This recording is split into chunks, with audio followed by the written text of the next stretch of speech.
सियासत की बात करने वाले नेता जब इतिहास पर बोलेंगे तो हंगामा होना तय है। ऐसा इसलिए क्योंकि उनका इतिहास बोध उनके वोट बैंक और उनकी सियासी विचारधारा से प्रभावित होता ही है। महाराष्ट्र में समाजवादी पार्टी के नेता अबू आजमी ने औरंगजेब के बारे में अपना इतिहास ज्ञान दिया तो विवाद राज्य की सीमा से बाहर दूसरे प्रदेशों तक फैला। इसी तरह संसद में समाजवादी पार्टी के सांसद रामजी लाल सुमन ने राणा सांगा को गद्दार बता दिया। लिहाजा अपने आप को क्षत्रिय समाज का प्रतिनिधित्व बताने वाली करणी सेना ने हंगामा काटा। आगरा में समाजवादी पार्टी के सांसद के घर करणी सेना के कार्यकर्ता पहुंचे, जमकर हंगामा किया। इस हंगामे के बीच सबसे बड़ा सवाल यह है, क्या नेताओं की सहूलियत के हिसाब से इतिहास की व्याख्या होगी या फिर घटनाओं को उनके तत्कालीन परिप्रेक्ष्य में समझा जाएगा। सवाल यह भी है कि करणी सेना जैसे संगठनों को कानून अपने हाथ में लेने की इजाजत किसने दे दी है। क्या इतिहास के पन्नों में जो लिखा एसपी सांसद ने वही पढ़ा या बाबर के समर्थन में राणा सांगा को गद्दार बताकर सिर्फ अपने वोट बैंक को साधने की कोशिश समाजवादी पार्टी सांसद ने की। आज इसी मुद्दे पर बात करेंगे, पूछेंगे कि किसका कितना योगदान है, क्या योगदान है और क्यों सियासी फायदे के लिए इतिहास की व्याख्या अपनी सहूलियत के हिसाब से की जा रही है और हिंदू मुसलमान के बीच क्या ये तलवार खींचने की भी कोशिश है, ये भी जानने की कोशिश करेंगे। तो आज की दाल शुरू करने उससे पहले उन सवालों का रुख करते हैं जिनके इर्द गिर्द चर्चा होगी, लेकिन उससे पहले आपको राजनीतिक प्रतिक्रियाएं सुनाते हैं। बाबर का डीएनए मुसलमान में है। हिंदुस्तान का मुसलमान तो बाबर को अपना आदर्श मानता नहीं है, वो तो मोहम्मद साहब को अपना आदर्श मानता है, सूफी संतों की परंपरा को अपना आदर्श मानता है। लेकिन सभापति महोदय, मैं जानना चाहूंगा कि बाबर को लाया कौन? बाबर को इब्राहिम लोदी को हराने के लिए राणा सांगा लाया था। तो मुसलमान तो बाबर की औलाद है और तुम गद्दार राणा सांगा की औलाद हो, ये हिंदुस्तान में तय हो जाना चाहिए। अगर बाबर की तो आलोचना करते हैं, राणा सांगा की आलोचना नहीं करते। हमारे पूर्वज, हमारे नायक भारत के गौरव, ये इनको अपमानित करने का बार बार प्रयास करते हैं। उनकी छवि को धूमिल करने की इनकी आदत बन गई है। सर, मैं पूछना चाहता हूं, वोट बैंक के लिए स्वाभिमान को कितनी छोड़ दोगे, कितना नीचे गिर जाओगे? मैं कहूंगा, वीर कभी मरते नहीं, वो सदा जिंदा रहते हैं, कभी दिलों में कभी इतिहास में अमर रहते हैं। साहस इतना था शूरवीर राणा सांगा में, भर भर देश के दुश्मन कांपते थे थर थर। मेवाड़ शिरोमणि को तुम नीचा क्या दिखाओगे? मुगलिया सोच की औलादो, जिनके 80 घाव थे तन पर, व्यथा नहीं थी मन में। आज अगर राणा सांगा जिंदा होते तो तुम जैसे दूर कोने में बैठकर टोपियां सिल रहे होते। विरासत को सम्मान दे करके अपनी वर्तमान लीडरशिप को भी सम्मान करते हैं और अपने पूर्वजों के प्रति भी सम्मान का भाव रखते हैं। लेकिन जिनके आदर्श औरंगजेब हों तो उनका आचरण भी उसी प्रकार का जरूर होगा। हिस्ट्री यही लोग जानते हैं जो जिन्ना को महिमामंडित करते हैं। राणा सांगा के इतिहास को अगर इन्होंने पढ़ा होता, वो महान योद्धा जिसके शरीर के घाव इस बात को बताते थे कि इन्होंने भारत की धर्म और संस्कृति को बचाने के लिए उस समय किस प्रकार के पराक्रम का परिचय दिया था। ये महाराणा प्रताप, महाराणा सांगा, छत्रपति शिवाजी महाराज और गुरु गोविंद सिंह के बारे में ये लोग बताएंगे। इतिहास के बारे में लोग क्या जानते हैं? जो औरंगजेब और बाबर की पूजा करते हों, जो जिन्ना को अपना आदर्श मानते हों, इन लोगों से इसकी उम्मीद नहीं की जा सकती। ये भारतीय जनता पार्टी ने जो संस्कृति शुरू की है, ये पुरानी बातों को कहें, पुरानी बातों से कहीं ना कहीं अपने हिसाब से इतिहास को पढ़ें, इतिहास को बताएं। दुख है इस बात का कि जो भारतीय जनता पार्टी ने ये परंपरा शुरू की, ये इतिहास अपनी मानसिकता से, अपने पॉलिटिकल लाभ से पढ़ें। उसी में बहुत सारे लोग कह रहे हैं कि पुरानी इतिहास की किताबें जो उठाई हैं, मान लो गूगल आप कर लें, क्या क्या इतिहास लिखा हुआ है, यूट्यूब आप उठा लें, क्या क्या इतिहास लिखा है। ये तो सरकार की जिम्मेदारी बनती है और ये सरकार तो वो है जो नाम बदलती है, इतिहास बदलती है। तो चर्चा के पहले उन सवालों का रुख कर लेते हैं जिनके इर्द गिर्द ये डिबेट रहने वाली है। राणा सांगा पर प्रहार, क्यों बोला गद्दार? सपा नेता की मनमर्जी, औरंगजेब से क्या ये हमदर्दी? सियासी कोहराम, राणा सांगा पर क्यों संग्राम? मुद्दों से भटकाएंगे, क्या हिंदू मुसलमान कराएंगे? योगी ने क्लास लगाई, अखिलेश ने पलट दी बात। इन तमाम सवालों का जवाब जानने की कोशिश करेंगे। हमारे साथ खास मेहमान जुड़ गए, उनका तारुफ आपसे करा दें। सिद्धार्थ यादव जी, प्रवक्ता भारतीय जनता पार्टी के, अशोक यादव जी, प्रवक्ता समाजवादी पार्टी के, रमनीश वत्स जी, राजनीतिक विश्लेषक हमारे साथ स्टूडियो में हैं, दुष्यंत नागर जी, राजनीतिक विश्लेषक, और साथ ही शीला सुखदेव सिंह जी भी हमें कुछ ही वक्त में ज्वाइन करेंगी, जो राजपूत करणी सेना के अध्यक्ष हैं, और अजीत सिंह मामडोली, राष्ट्रीय संयोजक करणी सेना के भी हमारे साथ कुछ ही वक्त में जुड़ेंगे। अशोक जी, पहला सवाल आपसे ही है। अखिलेश यादव ने पहले अपने सांसद के बयान का समर्थन किया, आपके सांसद के बयान का समर्थन किया, और आज अखिलेश यादव की तरफ से ट्वीट किया गया है कि समाजवादी पार्टी मेवाड़ के राजा राणा सांगा की वीरता, राष्ट्रभक्ति पर कोई सवाल नहीं करती। तो पहले क्लियर कर लिया जाए, गद्दार थे या नहीं थे राणा सांगा समाजवादी पार्टी की नजर में? राष्ट्रीय अध्यक्ष जी ने कभी ये नहीं कहा कि राणा सांगा कैसे थे। आप उसको थोड़ा तथ्य दुरुस्त आपको करने की जरूरत है। आपके सांसद ने कहा, सर मैं आपको रोकना नहीं चाहता था शुरुआत में, लेकिन आपके सांसद ने सदन में कहा, ऑन द रिकॉर्ड वो था, हालांकि उसे हटाया गया शब्द। राष्ट्रीय अध्यक्ष जी ने, हमारे राष्ट्रीय अध्यक्ष जी ने सिर्फ इतिहास के पन्नों की बात कही थी।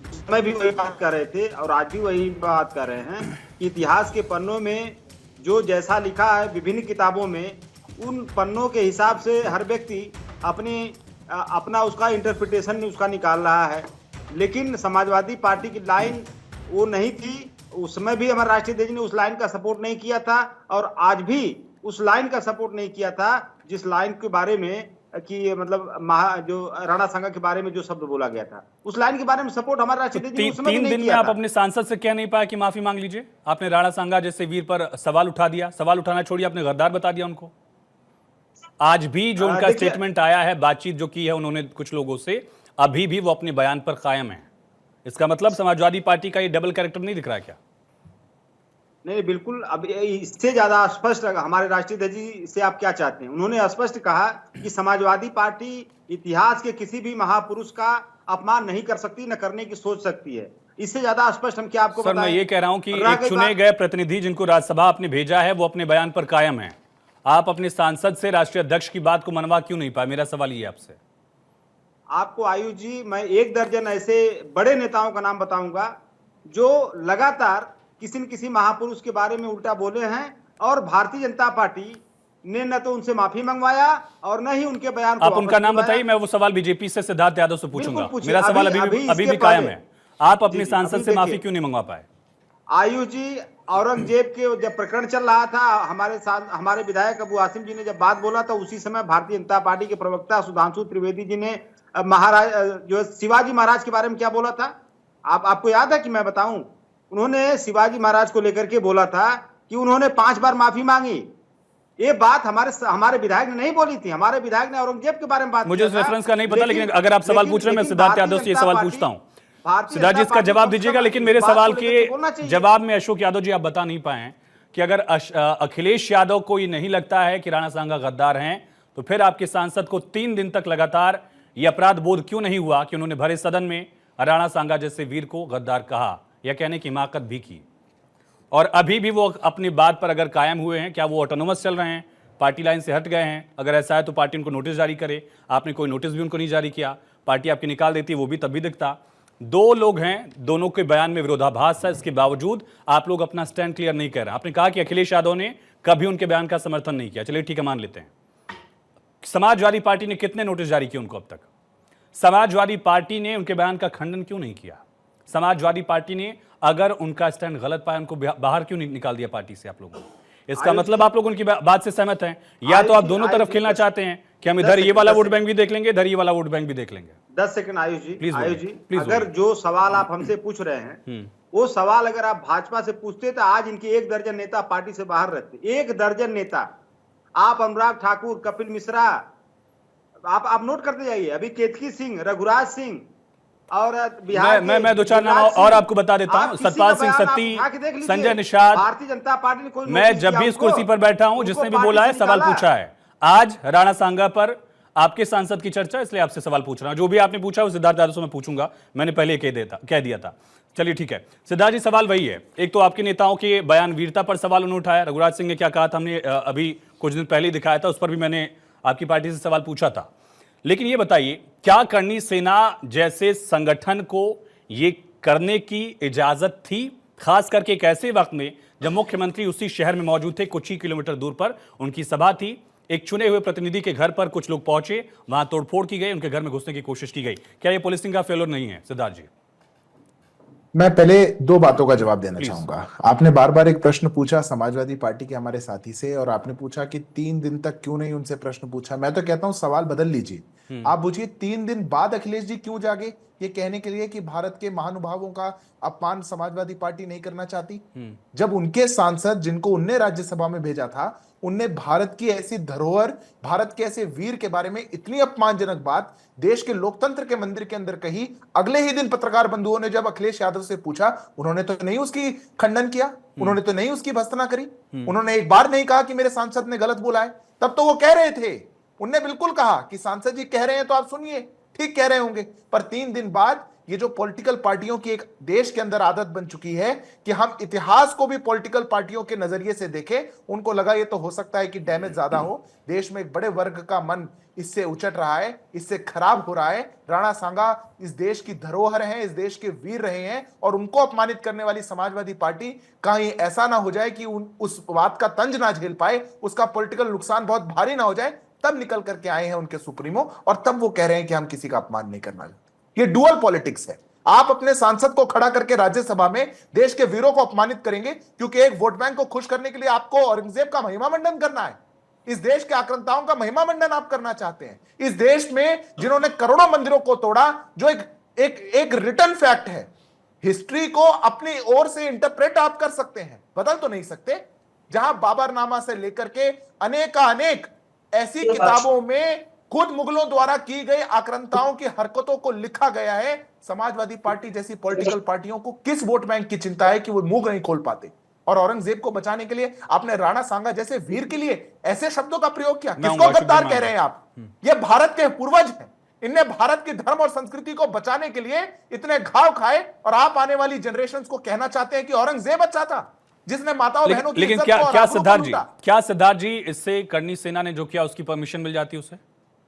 मैं बिल्कुल भी नहीं कहता कि इससे परमिशन मिलती है। मैं कहता हूं कि पहली बात, पॉलिटिकल पार्टीज को, जो लोग जनता के बीच में जाते हैं, वोट मांगते हैं, सरकार बनाने का दावा करते हैं, उनको भारतीय इतिहास के बारे में अपनी जिम्मेदारी को सुनिश्चित करना चाहिए। उसके बाद उनकी जिम्मेदारी बनेगी। और कोई भी कानून किसी को हाथ में लेना, मैं कोई भी नहीं कहेगा कि ये ठीक है, कानून हाथ में लेने की बात नहीं है, पर आज देश के युवाओं के साथ अगर उनकी भावनाओं को आहत करने का काम करेंगे, हमारे देश के इतिहास को बिगाड़ने का काम करेंगे, ये कतई बर्दाश्त नहीं होगा। ये बात भी समाजवादी पार्टी। रमनीश जी, राणा सांगा पर हमने टिप्पणी सुनी, और किस तरह की टिप्पणी सुनी वो आप जानते ही हैं। उस पर कोई माफीनामा, कोई शो कॉज नोटिस या कुछ इस तरह का एक्शन नहीं हुआ है, ना ही खंडन किया गया है, ये 3 दिन में हमने देखा है। लेकिन क्या ये सॉफ्ट कॉर्नर नहीं था दूसरे किसी धर्म के किसी सम्मानित शख्स पर? इस लेवल का कोई शख्स होता तो आज दूसरी तरह के नारे गूंज नहीं रहे होते सड़कों पर। मुझे नहीं लगता कि कोई सॉफ्ट कॉर्नर की भावना यहाँ पे मुझे दिख रहा है। मुझे यहाँ पे साफ दिख रहा है कि जिस तरह की सॉफ्ट कॉर्नर कह दिया शायद मैंने, सॉफ्ट टारगेट। मुझे लग रहा है कि जिस तरह की समाजवादी की पार्टी की परिपाटी रही है, उसी परिपाटी को रामजी लाल सुमन ने आगे। देखिए, रामजी लाल सुमन अपना नाम तो भले ही इनका प्रभु राम के नाम से है, लेकिन मुझे लगता है नाम रखने से कोई भगवान राम का स्वरूप धारण नहीं कर सकता। उसके चरित्र को, उसके व्यक्तित्व को भी धारण करना पड़ता है अपने आचरण के दम पे और व्यवहार के रूप में। फिर बात करें कि आज देखिए इतिहास, जैसा कि मैंने कहा कि इब्राहिम लोदी को राणा सांगा जी ने इतिहास में ये विदित है बार बार हराया है। मुझे नहीं लगता कि बाबर को कभी भी उनको कभी जरूरत महसूस हुई होगी, कभी भी जरूरत महसूस हुई होगी कि इब्राहिम लोदी को हराने के लिए उन्होंने बाबर का कहीं से भी कोई सहायता लिया होगा। फिर दूसरी बात में आते हैं कि रामजी लाल सुमन जी ने जो आगे किया, वो आजम खान ने जो अपमान किया था। आप देखिए, प्रभु राम का नाम के ऊपर इन्होंने जो टिप्पणी करी थी उसको हम लोगों ने भूला नहीं है। फिर बात करें अखिलेश यादव जी ने खुद कहा था इस बात को दिसंबर 2021 में कि अब ये हम वैज्ञानिक युग में चल रहे हैं। प्रभु राम का कोई जब हमें कोई दिखता नहीं है, जब मान लिया जाए तो हम इसको काल्पनिक रूप में ले सकते हैं। और अब्दुल्ला आजम ऐसे से बहुत सारे हैं। आप इन्हीं के देखिए, आजम ये कहते हैं सपा के शासन काल में किस तरह से स्वामी प्रसाद मौर्य ने किस तरह से हिंदू देवी देवताओं का अपमान किया। मुझे नहीं लगता कि यहाँ से कहीं कोई छुपा हुआ है। लेकिन रमनीश जी, सॉफ्ट टारगेट क्यों है? ऐसा एक्शन या कार्रवाई का सिलसिला क्यों नहीं बनती है? समाज आयुष जी, इस बात को हमें सॉफ्ट टारगेट, पहली बार तो ऐसा हुआ नहीं है, सॉफ्ट टारगेट करने का एक ही यहाँ पे मुझे ध्येय दिखता है कि किसी भी तरह से मुस्लिम तुष्टीकरण को हमें भरपाई किसी तरह से बार बार बीच बीच में करती रहनी है, क्योंकि कांग्रेस इसमें कहीं आगे ना, तो यहाँ पे होड़ मची है। कांग्रेस पार्टी हो चाहे समाजवादी पार्टी हो, आज देखिए 4% का आरक्षण यहाँ पे कर्नाटका में देते हैं, ये क्या कहते हैं, या तेलंगाना में देते हैं ये कांग्रेस पार्टी, तो यहां पे भी इनको लगता है कि कोई ऐसा बयान दे दिया जाए। तो राणा सांगा जैसे वीर सपूतों के ऊपर, चाहे छत्रपति शिवाजी के ऊपर, महाराणा प्रताप के ऊपर, अहिल्याबाई होलकर के ऊपर, ये बार बार बीच बीच में बयान देंगे, लेकिन इनकी हिम्मत नहीं होती है कि आप मुगल के जो मुगल आक्रांता थे, चाहे बाबर की बात करें, चाहे लोधी की बात करें, चाहे तुगलक की बात करें, चाहे हम क्या कहते हैं अकबर की बात करें, हुमायूं की बात करें, किसी का भी, औरंगजेब की बात करें, ये औरंगजेब को अपना खुद कह रहे हैं रमेश जी, इसका मतलब है ऐसे पूर्वज मानते हैं, ऐसे तत्वों पर कार्रवाई की नजीर नहीं पेश की गई ना, तभी तो हिम्मत हुई किसी की। मुझे लगता है रामजी लाल जैसे सुमन के ऊपर करणी सेना ने कुछ भी ऐसा किया है, मुझे लगता है मैं इसका समर्थन करता हूं, बिल्कुल करना चाहिए, विरोध का स्वर कहीं ना कहीं से तो आना चाहिए। अजीत सिंह मामडोली जी हमारे साथ लगातार बने हुए, करणी सेना से जुड़े हुए हैं। मामडोली साहब, ये कौन जायज ठहरा देगा जो कुछ आप लोगों ने करने की कोशिश की या किया आगरा में? देखिए, ये एक्शन का रिएक्शन है। ये जो महाशय रामजी लाल जी हैं, जिन्होंने अपना नाम तो इनके घर वालों ने रामजी लाल लिख दिया, लेकिन इनके जो कर्तव्य हैं वो बाबर जैसे हैं। तो ऐसे लोग जो ये अभिव्यक्ति की आज़ादी के नाम पर कुछ भी बयानबाजी करके बच जाते हैं, तो महाराणा सांगा को जो लोग देवता के रूप में पूजते हैं, अपना आदर्श मानते हैं, हमारे करणी सेना के लोगों ने जो कुछ किया उसकी हम जिम्मेदारी लेते हैं। और ये तो शुरुआत है। अगर ये रामजी लाल ने माफी नहीं मांगी और अपना बयान वापस नहीं लिया, तो आगे आगे और देखिए परिणाम क्या होगा। वो महाराणा सांगा, वो केवल अपने परिवार के लिए नहीं लड़े थे, अपने देश के लिए, अपने राष्ट्र भक्ति के लिए लड़े, और जिनके तन पे 80 घाव थे, एक हाथ नहीं था, एक पैर नहीं था, एक आंख नहीं थी, उसके बावजूद वो लड़ते रहे। और ऐसी शख्सियत के बारे में वो महाराणा सांगा केवल राजपूत समाज के लिए आदर्श नहीं है, इस देश की 3600 कौमों के लिए आदर्श हैं। और हमारे महापुरुषों पे सभी लोगों का उतना ही हक है जितना राजपूत समाज का हक है। और ये तो अभी करणी सेना के लोगों ने किया है। आप देखिए, ये रामजी लाल को हम घर से निकलने नहीं देंगे, इनका वो इलाज कर देंगे कि दोबारा कोई ऐसी हिमाकत नहीं कर पाएगा। मेरी बात सुनिए करने की। रामजी लाल सुमन की बात का रिएक्शन ये कैसे हो सकता है? उनकी एक्शन तो बात में थी, आप भी बात से लड़ देते।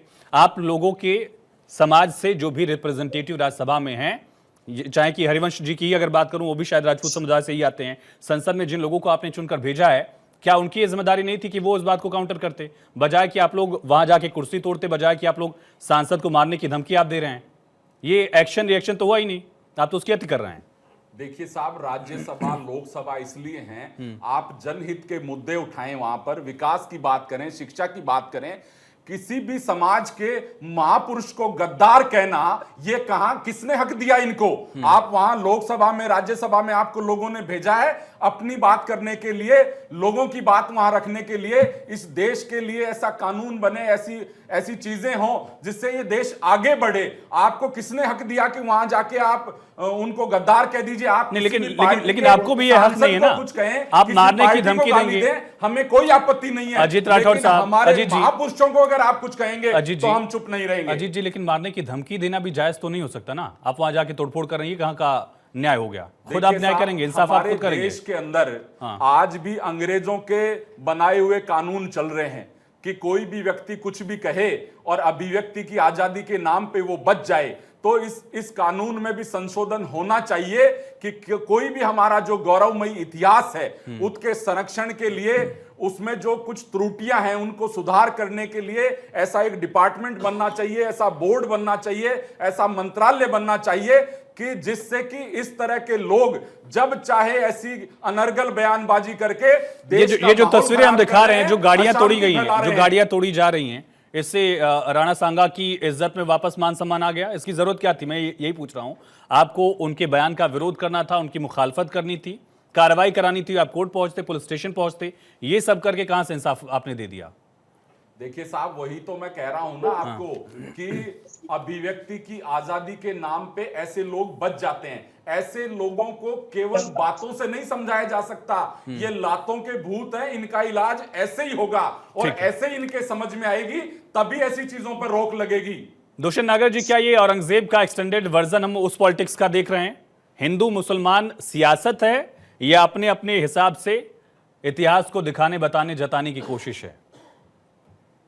देखिए, पहले तो मैं ये स्पष्ट कर देना चाहता हूं कि जो शब्दों का प्रयोग राणा सांगा साहब के लिए किया गया वो बिल्कुल भी उचित नहीं है।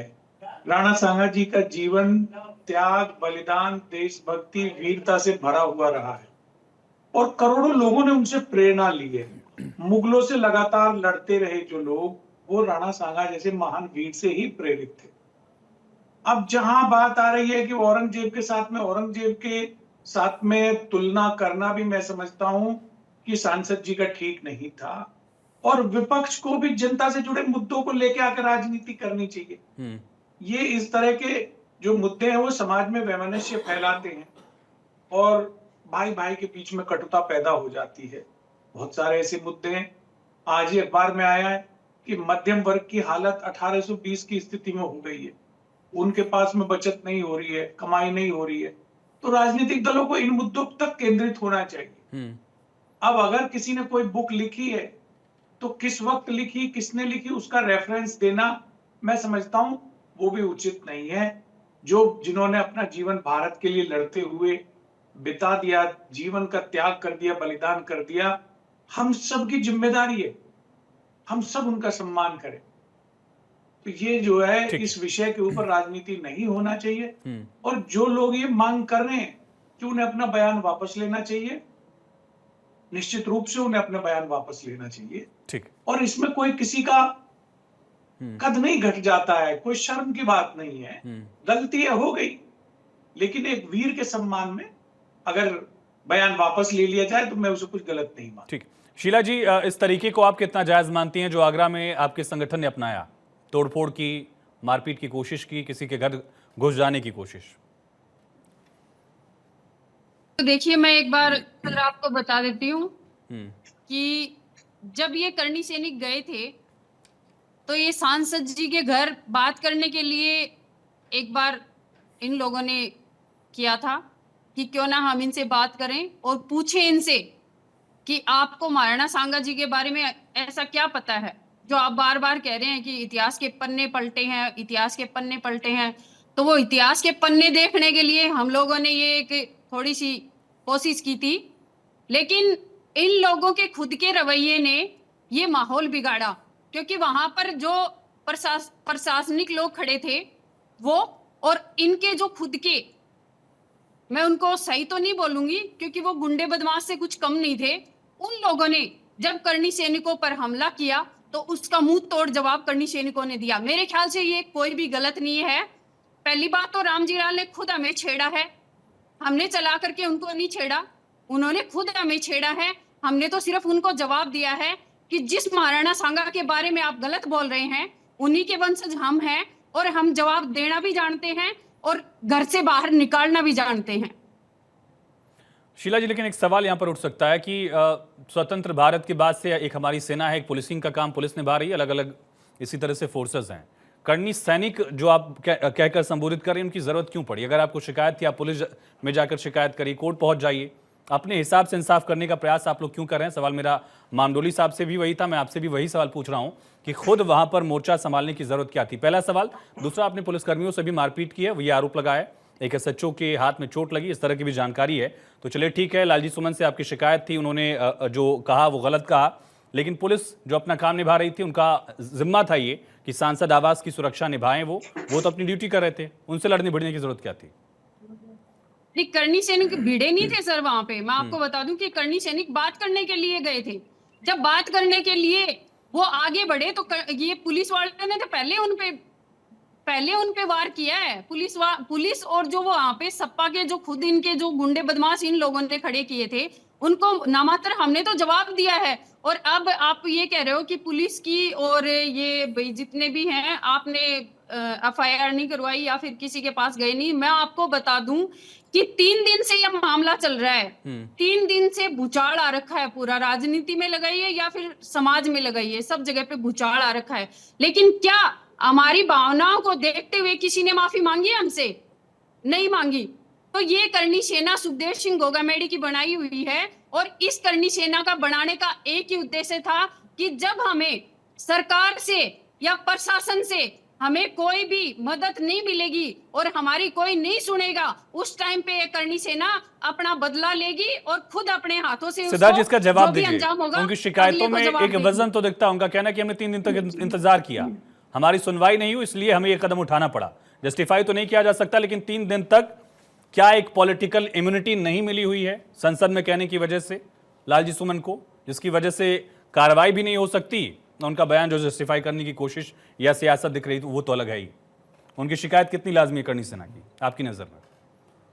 देखिए, मेरा मानना है आयुष जी कि निश्चित तौर पर संसद में दिए गए बयानों को लेकर के अपनी एक सीमा है और कानून के दायरे में रह करके ही कोई भी व्यक्ति उसके पास आजादी है कि वो आगे बढ़ सके। क्रिया की जाएगी तो प्रतिक्रिया तो आएगी। प्रतिक्रिया का विश्लेषण आप और हम कर सकते हैं, देश भी कर सकता है, ठीक थी या गलत थी। मैं पूछता हूं, क्या चला जाएगा समाजवादी पार्टी के नेताओं का, उनके सांसद का, अखिलेश जी का, अगर वो कह देंगे कि वीर के बारे में जो हमारे सांसद ने कहा वो गलत था? क्या चला जाएगा? क्या कोई बहुत बड़ा वोट बैंक है जो खतरे में है? कोई बहुत बड़ी मैसेजिंग है जो खतरे में चली जाएगी? क्या तुष्टीकरण की नीति इतना सर चढ़ करके बोल रही है कि आप देश के वीर के बारे में ऐसी बात बोल दें और उसके बाद आपको माफी मांगने में खुद को छोटा महसूस हो रहा है? क्या बिगड़ जाएगा? इसका जवाब मैं अशोक जी से लेता हूं। आयुष जी, मैं ही कह रहा था और मैं आज भी समाजवादी पार्टी से आग्रह करता हूं कि आप अपने ईगो को छोड़िए, देश के वीरों को अपमानित करना बंद करिए। देश के अलग अलग समाज में, देश के कोने कोने में लोगों की भावनाएं आहत हुई हैं और तुष्टीकरण की नीति को त्यागते हुए आप एक बार इस देश के सच्चे इतिहास और देश के सच्चे वीरों को नमन करते हुए आप कहिए आपसे गलती हुई है। नहीं तो आपने क्रिया करी है, उसकी प्रतिक्रिया देश भर में आएगी। देश भर में लोगों का एक आक्रोश है। और आपने पूछा था आयुष जी कि सॉफ्ट टारगेट क्यों माना जाता है? क्या कारण यही तो नहीं है कि सॉफ्ट टारगेट इसलिए भी मान लिया जाता है ऐसी पार्टियों द्वारा कि उसके बाद कोई सड़कों पे नहीं उतरता और इनसे कोई जवाब नहीं पूछता, कोई उसके बाद हो सकता है इनको चुनावों में इनसे प्रश्न ना करता हो? सॉफ्ट टारगेट मत मानिए। इस देश में, इस देश के बहुसंख्यक समाज और इस देश की सांस्कृतिक धरोहर को अगर आप सॉफ्ट टारगेट मानते रहेंगे कि हम अपीजमेंट के लिए यहां गाली देंगे और वहां वोट लेंगे, तो आपकी इस नीति लंबे समय तक नहीं चलने वाली। संसद में भी और सड़क पर भी आपसे प्रश्न पूछे जाए। ठीक है, अशोक जी जवाब दीजिए। आखिर पार्टी खारिज कर दे कम से कम बयान, अभी तक न तो उसका खंडन किया गया, न कोई नोटिस दिया गया, कार्रवाई तो बहुत दूर की बात है। दूसरा सवाल इसमें यह भी उठ सकता है कि क्या ऐसा नहीं करने की वजह से ही करनी सेना को सड़क पर उतरना पड़ा, जैसा वो दावा कर रहे हैं कि 3 दिन तक उन्होंने इंतजार किया, उनका सब्र का बांध टूटा, इस वजह से वो बातचीत करने गए था, ऐसा दावा है। लेकिन तोड़फोड़ की तस्वीरें हमारे सामने है। क्या ये मौका था आपकी पार्टी के पास कि 3 दिन में आप लोग उस बयान का खंडन ही कर देते कम से कम?